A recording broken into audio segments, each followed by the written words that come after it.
Hello guys. आज का हमारा टॉपिक है इलास्टिसिटी। इलास्टिसिटी क्या है? एक तरीके से मटेरियल की ये प्रॉपर्टी है। मटेरियल की प्रॉपर्टी यानी द्रव्य की प्रॉपर्टी। अगर हिंदी में बोले तो द्रव्य की प्रॉपर्टी यानी मटेरियल की प्रॉपर्टी। क्या होती है मटेरियल की प्रॉपर्टी? ऐसी इलास्टिसिटी। तो अगर हम बात करें किसी रिजिड बॉडी जो है, रिजिड बॉडी में ये होता है जैसे मान लीजिए ये एक बॉडी है, बहुत सारे पार्टिकलों से मिलकर बनी हुई है ना, मैनी पार्टिकलों से मिली है। अब इस पर हम कोई इफेक्टिव फोर्स अप्लाई करें। अभी हम वर्ड यूज कर रहे हैं इफेक्टिव फोर्स। एक तो होता फोर्स और हमने कहा इफेक्टिव फोर्स। अब इफेक्टिव फोर्स की कैटेगरी क्या हो सकती? इतनी कि ये क्या हो जाए, ये जो पार्टिकलों से मिलकर जो बॉडी बनी हुई जिसे हम रिजिड बॉडी कह रहे हैं, ये एक दूसरे के रिस्पेक्ट में डिस्प्लेस हो जाए। तो इफेक्टिव फोर्स दो तरीके से हम कंसीडर कर रहे हैं, एक इतना कि डिस्प्लेसमेंट ना हो और एक इतना कि ये आपस में एक दूसरे के रिस्पेक्ट में डिस्प्लेस हो जाए। दो तरीके से बात कर रहे हैं। एक हम इफेक्टिव फोर्स वो कह रहे हैं जिससे कि इस बॉडी के पार्टिकल एक दूसरे के रिस्पेक्ट में डिस्प्लेस ना हो, तो हम रिजिड बॉडी कहेंगे। और यहीं पे हम दूसरा इफेक्टिव फोर्स ये भी कह सकते हैं कि इतना लगा दें कि एक दूसरे के रिस्पेक्ट में क्या हो जाए, डिस्प्लेस हो जाए। ठीक है, तो अब ये रिजिड बॉडी नहीं रहेगी। अब हम दूसरी बात करते हैं, यदि ये एक दूसरे के रिस्पेक्ट में डिस्प्लेस हो जाए और इसके बाद ये फोर्स अगर हम क्या करें, रिमूव कर दें, तो अपनी ओरिजिनल शेप को यदि ऑब्टेन कर लेती है तो हम इसे बोलते हैं इलास्टिसिटी, और अगर ऑब्टेन ना कर दे तो हम इसे बोलते हैं प्लास्टिक। तो यहाँ पर दो कैटेगरी में स्टडी होती है कि अगर, अब देखिए हम जो इफेक्टिव फोर्स बोल रहे हैं, अब इफेक्टिव फोर्स को पहले आप फोर्स पढ़ते थे, फिर मैंने एक नया वर्ड यहाँ यूज किया इफेक्टिव फोर्स, लेकिन अब इफेक्टिव फोर्स ना लगा के हम ये कहेंगे एक लिमिट के अंदर, यानी लिमिट, विद इन लिमिट के अंदर यदि हम फोर्स लगाएं इस बॉडी में तो क्या होगा, ये बॉडी की लेंथ चेंज होगी, शेप चेंज होगा या फिर वॉल्यूम चेंज होगा। लेकिन जैसे इस फोर्स को हम रिकवर यानी रिमूव करेंगे या हम इसको हटाएंगे, वैसे ही अपने ओरिजिनल शेप को ऑब्टेन कर लेती है। तो हम ऐसी प्रॉपर्टी को, यानी मटेरियल की ऐसी प्रॉपर्टी को हम क्या बोलते हैं, तो ये इलास्टिसिटी प्रॉपर्टी कहलाती है। क्लियर है ना? तो अगर आप देखिए रबड़ बैंड लीजिए और उसको खींच दीजिए। रबड़ बैंड को जब हम खींचते हैं तो क्या होता है, उसके शेप में चेंजेस हो जाते हैं। लेकिन जैसे ही हम फोर्स, यानी अब इस फोर्स को हम बोलेंगे डिफॉर्मिंग फोर्स, यानी जैसे इस फोर्स को हम हटाएंगे रबड़ बैंड अपने ओरिजिनल शेप में आ जाती है। तो यानी ये इसका मतलब है ये इलास्टिक है। अगर रबड़ बैंड को हम एक लिमिट, अब दूसरी तरफ यदि रबड़ बैंड की जगह हम आटे की लोई ले लें या गीली मिट्टी ले लें और उसको अगर हम दाबते हैं तो अपने ओरिजिनल शेप में नहीं आती है, तब हम ये कहेंगे ये प्लास्टिक है। फिर हम रबड़ बैंड की भी एक लिमिट होगी कि एक लिमिट तक आप फोर्स लगाएंगे, लिमिट से ज़्यादा फोर्स लगा देंगे तो फिर वो अपने ओरिजिनल शेप में नहीं आएगी या तो टूट जाएगी। क्लियर है ना? इसी तरीके से अगर हम एक फ्लेक्सिबल आयरन की स्ट्रिप ले लें, यानी आयरन की एक पत्ती ले लें, आयरन की एक पत्ती ले लें, ठीक है ना, और उसको अगर हम यहाँ पर फिक्स कर दें और इस पोर्शन को ऊपर नीचे कर दें तो ये वाइब्रेट होती है और वाइब्रेट होकर कुछ समय बाद रुक जाती है। ऐसा तो है नहीं कि ये अपना शेप चेंज कर ले। क्लियर है ना? या हम एक स्टील की रॉड को ले लें, तो स्टील की रॉड ले लें, रबड़ बैंड ले लें, तो यहाँ क्या देखते हैं, स्टील में अगर आप लिमिट के अंदर लगाएंगे तो क्या होगी, अपने ओरिजिनल शेप को ऑब्टेन कर लेगी। लेकिन अगर आप लिमिट से ज़्यादा लगा देंगे तो अपने ओरिजिनल शेप को फिर ये ऑब्टेन नहीं करेगी। देखिए मैं आपको दो एग्जाम्पल दिखाता हूँ। ये एक रबड़ बैंड है, ऐसे खींचा छोड़ा अपने ओरिजिनल शेप को ऑब्टेन कर लिया। ये स्टील है, स्टील देखिए इसमें हमें बहुत ज़्यादा फोर्स लगाना पड़ रहा है और फोर्स लगाने के बाद आपको साफ दिख रहा होगा ये पुश हो गया, यानी पास पास आ गई, ये दोनों देखिए पास पास आ गए कि नहीं, देखिए, इसको जब हम दाबते हैं तो ये पास पास आ जाती है, और जब हम छोड़ देते हैं तो अपने ओरिजिनल शेप में आ जाती है। इन दोनों में हम क्या देखते हैं, दोनों में ही इलास्टिक प्रॉपर्टी है, दोनों में ही मटेरियल की इलास्टिक प्रॉपर्टी है। ये रबड़ बैंड है और ये स्टील है, तो दोनों में हम इजीली देख रहे हैं कि जैसे हम फोर्स लगाते हैं, यानी डिफॉर्मिंग फोर्स लगा रहे हैं, और डिफॉर्मिंग फोर्स जैसे रिमूव करते हैं, ये अपने ओरिजिनल शेप को ऑब्टेन कर लेती है। ये स्टील है और ये रबड़ बैंड, दोनों में ही इलास्टिक प्रॉपर्टी पाई जाती है। क्लियर है ना? तो इसी तरीके से बहुत सारे मटेरियल हैं, सबकी इलास्टिक प्रॉपर्टी क्या होगी, डिफरेंट डिफरेंट होगी। तो आज हम इसी पे स्टडी करेंगे। तो पहले हम इलास्टिसिटी के बारे में क्या होता है उसकी डिफिनेशन जानेंगे, फिर हम यहाँ पर एक चीज और भी देखिए कि जैसे हमने रबड़ बैंड लिया, तो ये रबड़ बैंड कब कब अपने शेप को चेंज करता है, जब हम कोई फोर्स लगा रहे हैं। यहाँ पर फोर्स को हम पर यूनिट एरिया में जब स्टडी करेंगे, यानी किसी बॉडी पे पर यूनिट एरिया, किसी बॉडी के पर यूनिट एरिया पर जब फोर्स अप्लाई करेंगे, तो उस केस में उसको हम बोलेंगे स्ट्रेस। यानी ये स्ट्रेस ही तो देना हुआ है इसको, तो जब हम स्ट्रेस देंगे तो यानी बॉडी की लेंथ, शेप या वॉल्यूम चेंज होगा, तो इसी प्रॉपर्टी को हम इलास्टिसिटी कहेंगे। ठीक है ना? और फिर इसके बाद जैसे हम फोर्स से हटा लेंगे, बॉडी अपने ओरिजिनल शेप को ऑब्टेन कर लेगी। तो कुछ पॉइंट्स हैं, जैसे मैंने ये लिख रखे हैं, इलास्टिसिटी क्या है, स्ट्रेस क्या है और इसके टाइप क्या होंगी, स्ट्रेन क्या है और इसके टाइप क्या होंगे, और फिर हुक्स लॉ। आज इतने टॉपिक पर हम डिस्कस करेंगे। ओके, इलास्टिसिटी की डिफिनेशन क्या है, द प्रॉपर्टी ऑफ मैटर। ये एक प्रॉपर्टी किसकी, मैटर या मटेरियल की, ये मैटर या मटेरियल की एक प्रॉपर्टी है। कौन, इलास्टिसिटी। क्या है ये, बाय वर्च ऑफ विच, ये एक ऐसी प्रॉपर्टी है जिससे हम देखते भी हैं इजी वे से। कैसे कि रबड़ बैंड को हमने क्या किया, खींचा, और जैसे ही हमने रबड़ बैंड पर एक्सटर्नल फोर्स लगाया था ना, अब अगर ये एक्सटर्नल फोर्स हम रिमूव कर दें तो वो बॉडी अपनी ओरिजिनल शेप को गेन कर लेती है, यानी अपने ओरिजिनल शेप में आ जाती है, ओरिजिनल लेंथ में आ जाती है, ओरिजिनल वॉल्यूम जो भी उसका चेंज होता है वो अपने ओरिजिनल कॉन्फ़िगरेशन को ऑब्टेन कर लेती है। जैसे हम एक्सटर्नल डिफॉर्मिंग फोर्स रिमूव करते हैं, बॉडी अपनी ओरिजिनल शेप को रीगेन कर लेती है। तो matter regain its original length, shape and volume. जो भी चीज एक्सटर्नल फोर्स लगाने पर चेंज होती है, शेप चेंज हो सकता है, लेंथ चेंज हो सकती है, वॉल्यूम हो सकती है। अब जैसे हमने फोर्स को यानी डिफॉर्मिंग फोर्स को रिमूव किया, वैसे बॉडी ने क्या किया, अपने ओरिजिनल शेप को क्या कर लिया, गेन कर लिया। तो ऐसी प्रॉपर्टी को हम मटेरियल की क्या कहलाते हैं, इलास्टिसिटी कहलाती है। क्लियर है ना?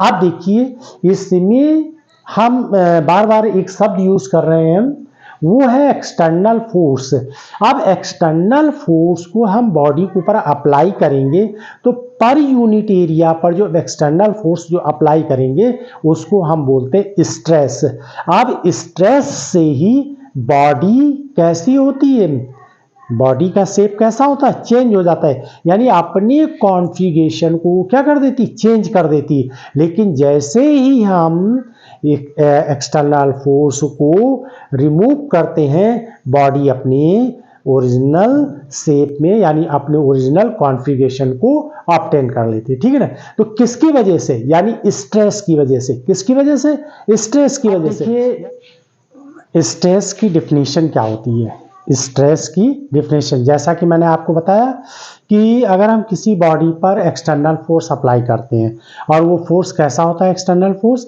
डिफॉर्मिंग फोर्स या रिकवरी फोर्स, ऐसा फोर्स जिससे बॉडी पर जब हम अप्लाई करें तो शेप यानी ओरिजिनल कॉन्फ़िगरेशन चेंज हो जाए, लेकिन जैसे वो फोर्स हम क्या करें, रिमूव कर दें, तो वो अपने ओरिजिनल कॉन्फ़िगरेशन को क्या करे, रीगेन कर ले। When the external force are applied to body get deform. External force अगर हम अप्लाई करेंगे, और ये एक्सटर्नल फोर्स कैसा होगा, डिफॉर्मिंग फोर्स कहलाएगा या रिकवरिंग फोर्स, यानी एक लिमिट के अंदर है।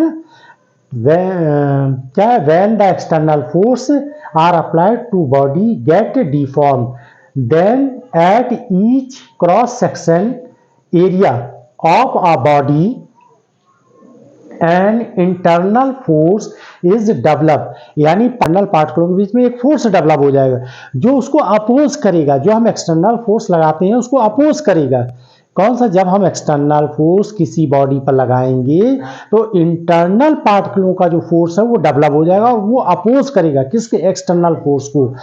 तो internal force is develop which tends to regain, और वो रीगेन करने की कोशिश करे, यानी बॉडी अपनी ओरिजिनल शेप में आने की कोशिश करती है, और जैसे ही वो फोर्स एक्सटर्नल फोर्स रिमूव करते हैं वैसे वो अपने बॉडी यानी बॉडी अपने ओरिजिनल शेप को गेन कर लेती है। तो regain the body its original configuration, और ओरिजिनल कॉन्फ़िगरेशन का मतलब है वॉल्यूम, शेप और साइज को वो क्या कर लेती है? रीगेन कर लेती है। ठीक है ना?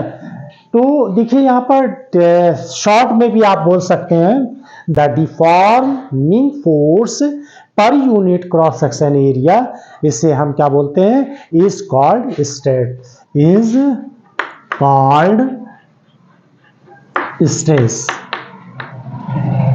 ठीक है ना? अब ये तीन तरीके के होते हैं स्ट्रेस, तो तीन कैटेगरी में इसको रखा गया है। Number 1 longitudinal stress, longitudinal stress, एक तो हमने इस कैटेगरी में ले लिया। दूसरा हम ले सकते हैं नॉर्मल स्ट्रेस, और तीसरा हम किस में ले सकते हैं? इसको हम तीसरी थर्ड कैटेगरी जो है इसकी क्या हो जाएगी यहां पर? टेंजेंशियल स्ट्रेस, और कभी कभी इसको जो है शेयरिंग स्ट्रेस भी बोलते हैं। तो स्ट्रेस इक्वल टू क्या होगा? Stress equal to force by, यहां पर क्या आ जाएगा? क्रॉस सेक्शनल एरिया हो जाएगा। क्या हो जाएगा? क्रॉस सेक्शनल एरिया हो जाएगा। Cross sectional area. तो ये इसकी डिफिनेशन हो गई। अब देखिए इसकी यूनिट क्या होगी? स्ट्रेस की यूनिट क्या होगी? इसकी ये फोर्स है, ठीक है ना? तो फोर्स की यूनिट न्यूटन और क्रॉस सेक्शनल की मीटर स्क्वायर, तो यही इसकी यूनिट हो गई newton by metre square. Clear है? न्यूटन बाय मीटर स्क्वायर ये इसकी यूनिट हो गई। तो ये हो गई स्ट्रेस की डिफिनेशन और ये हो गए इसके टाइप। अब हम बात करते हैं स्ट्रेन की। स्ट्रेन क्या होती है? इसको आप शॉर्ट स्क्रीन ले लीजिए तो हम स्ट्रेन बताते क्या होता है। स्ट्रेन की डिफिनेशन क्या होगी? यहाँ की डिफिनेशन यानी कि जब किसी बॉडी पर स्ट्रेस, अभी मैंने स्ट्रेस की डिफिनेशन बताई, तो जब हम स्ट्रेस अप्लाई करेंगे, यानी स्ट्रेस का मतलब हो गया पर यूनिट एरिया पर हम फोर्स अप्लाई करेंगे, तो क्या होगा?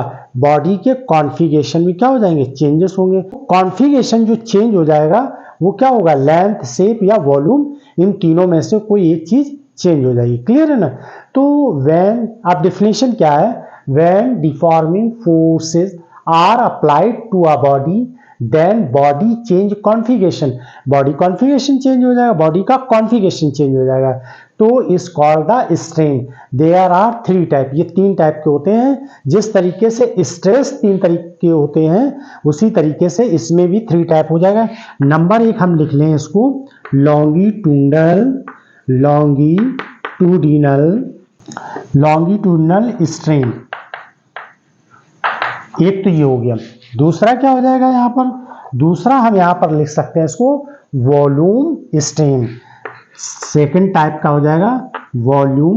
जब वॉल्यूम में चेंजेस होंगे तब हम वहां पर नाम देंगे वॉल्यूम स्ट्रेन। तब हम क्या नाम देंगे? Volume strain. तीसरा क्या हो जाएगा? थर्ड टाइप का क्या होगा? थर्ड टाइप का हो जाएगा shearing strain. Shearing strain. Strain का फार्मूला क्या होगा? स्ट्रेन का फार्मूला क्या होगा? Strain equal to change configuration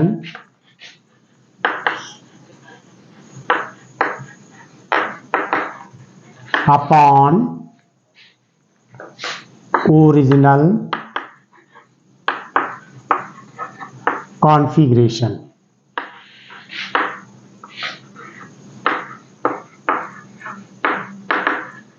अब देखिए इसका मीन्स क्या है।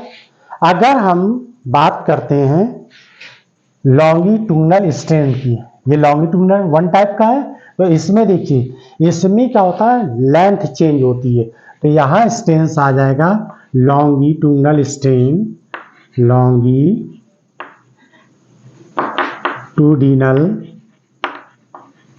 स्ट्रेन इक्वल टू, यहां जाएगा change length upon original length. Clear है? ये एक एग्जांपल से मैंने आपको बताया। अगर हम सेकंड वाला ले लें वॉल्यूम स्ट्रेन, यानी सेकंड अगर हम क्या लें वॉल्यूम स्ट्रेन, तो वॉल्यूम स्ट्रेन, तो मैंने क्या लिखा है चेंज कॉन्फ़िगरेशन, तो वॉल्यूम है तो इसका मतलब है यहां पर क्या चेंज हो जाएगा, चेंज वॉल्यूम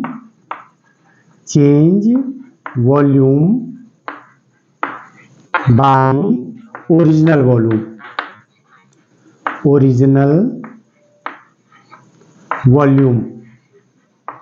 ये ओरिजिनल वॉल्यूम आ जाएगा। थर्ड वाले में क्या होगा, अगर हमने क्या लिखा है यहां पर शेयरिंग स्ट्रेन,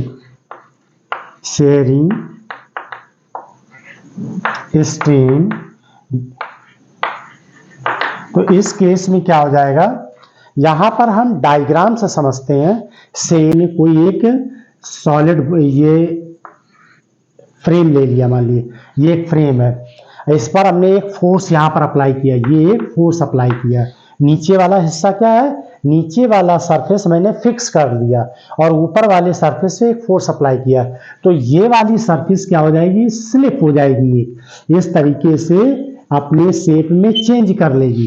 तो यहां पर ये एक एंगल बनेगा थीटा। तो पहले ऑब्जेक्ट पॉइंट क्या था, ए था, जो स्लिप होके कहां पहुंच गया, ए डैश पर, और जो बी पे था वो कहां पहुंच गया, बी जो लेंथ वो कहां चली गई, बी डैश पर हो गई। तो यहां ये एक एंगल बन गया थीटा एंगल।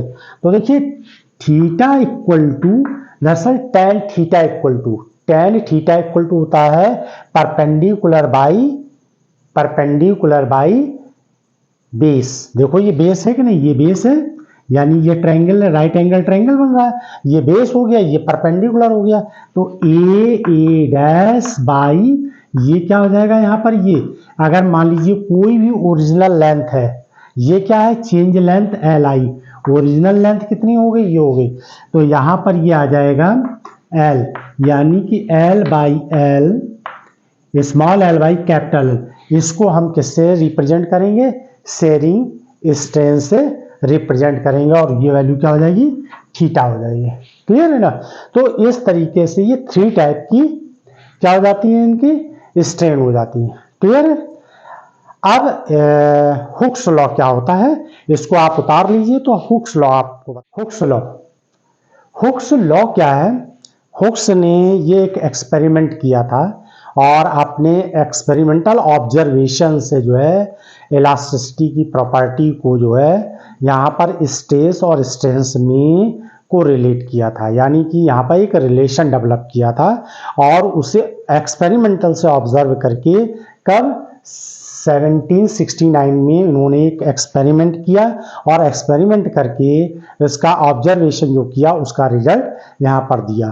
तो वो रिजल्ट किस तरीके से था, बाय डेफिनेशन देखते पहले हम कि विद इन इलास्टिक लिमिट, इन्होंने जो है, जो अभी हम डिफॉर्मिंग फोर्स पढ़ रहे थे, बार बार हम डिफॉर्मिंग फोर्स कह रहे थे या रिकवरिंग फोर्स कह रहे थे, उस जगह पर उन्होंने लगा दिया विद इन इलास्टिक लिमिट। जो हम शुरू में इलास्टिसिटी की डिफिनेशन की बात कर रहे थे रिजिड बॉडी के लिए कि वहां पर हम फोर्स अप्लाई कर दें, तो इसमें मैंने भी बोला था और बुक्स में, कई बुक्स में भी लिखा हुआ है सब्जेक्ट क्लियर है कि किसी भी बॉडी पर अगर आप एक्सटर्नल फोर्स अप्लाई करें तो वो इफेक्टिव एक्सटर्नल फोर्स कितना है। कोई भी ऐसी बॉडी रिजिड नहीं है जिस पर हम इफेक्टिव एक्सटर्नल फोर्स अप्लाई करें और उसके पार्टिकल जो इंटरनल पार्टिकल है वो डिस्प्लेस ना हो। लेकिन यहां पर अब बात आती है with in elastic limit. With in elastic limit का मतलब ये हुआ एक लिमिट के अंदर हम फोर्स अगर हम अप्लाई करें, यानी पर यूनिट एरिया पर फोर्स अप्लाई करें वो भी एक लिमिट के अंदर, तो स्ट्रेस जो है स्ट्रेन के डायरेक्टली प्रोपोर्शनल होगा। स्ट्रेस स्ट्रेन के डायरेक्टली प्रोपोर्शनल होगा। ये उन्होंने डेफिनेशन दी थी, stress is directly proportional to corresponding strain. अब करस्पॉन्डिंग स्ट्रेन का मतलब ये है कि मैंने आपको 3 तरीके के स्ट्रेस बताए, 3 तरीके के स्ट्रेन बताए, तो उन्हीं जिस रिस्पेक्ट में हम स्ट्रेस अप्लाई करेंगे उसी के रिस्पेक्ट में स्ट्रेन भी चेंज होगा। तो वो भी हम क्लियर कर देंगे वो 3 किस तरीके के होंगे। अब देखिए according to definition stress directly proportional to strain, directly proportional to strain. अब स्ट्रेस और ये डायरेक्टली प्रोपोर्शनल टू का साइन हटाएंगे, यहां पर लिख देंगे ई। ये ई क्या है, कांस्टेंट है। ई क्या है, कांस्टेंट है, क्लियर है ना। और ये स्ट्रेन ऐसे लिख देंगे, ठीक है। तो ई इक्वल टू हो जाएगा स्ट्रेस बाई स्ट्रेन, ठीक है ना। अब ये क्या है, कांस्टेंट है, ये कांस्टेंट है। इसको हम मॉडुलस ऑफ इलास्टिसिटी नाम देंगे। इससे हम क्या नाम देंगे, ये जो कांस्टेंट निकल कर आया है इस कांस्टेंट को हम नाम देंगे, ये कांस्टेंट है और इस कांस्टेंट को हम नाम देंगे मॉडुलस ऑफ इलास्टिसिटी। ये 3 तरीके के कांस्टेंट होंगे, यंग मॉडुलस, बल्क मॉडुलस और मॉडुलस ऑफ रिजिडिटी। अब देखिए यहां पर यूनिट की भी हम थोड़ी सी डिस्कस कर लेते हैं। यूनिट क्या होगी, स्ट्रेन एक कैसी यूनिट है। अगर हम स्ट्रेन की बात करें, यहां पर स्ट्रेन तो स्ट्रेन की यूनिट क्या होगी, स्ट्रेन की यूनिट होगी यहां पर हो जाएगा चेंज डायमेंशन, जो भी आप डायमेंशन लें, अपॉन ओरिजिनल डायमेंशन,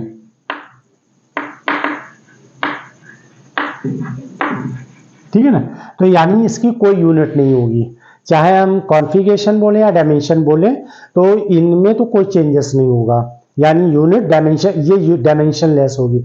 लेकिन स्ट्रेस की यूनिट क्या होगी, स्ट्रेस की यूनिट होगी फोर्स, अप्लाइड फोर्स। यहां पर क्या आ जाएगा, एरिया, क्रॉस सेक्शनल एरिया हो जाएगा। फोर्स की यूनिट न्यूटन होती, एरिया की मीटर स्क्वायर हो जाएगी, तो इसकी यूनिट ये क्या आ जाएगी, न्यूटन बाई मीटर स्क्वायर। अब देखिए यहाँ क्या लिखा है, स्ट्रेस लिखा है, तो स्ट्रेस की यूनिट क्या है, न्यूटन बाई मीटर स्क्वायर है, यहाँ आ जाएगी। और स्ट्रेन डायमेंशनलेस है, इसकी कोई यूनिट नहीं होगी। तो वही मॉडुलस ऑफ इलास्टिसिटी यानी ये जो कांस्टेंट है, कांस्टेंट की यूनिट भी यंग मॉडुलस, बल्क मॉडुलस या मॉडुलस ऑफ रिजिडिटी लेंगे, उनकी भी unit newton by metre square होगी। क्लियर है। तो आप इतना कर लीजिए।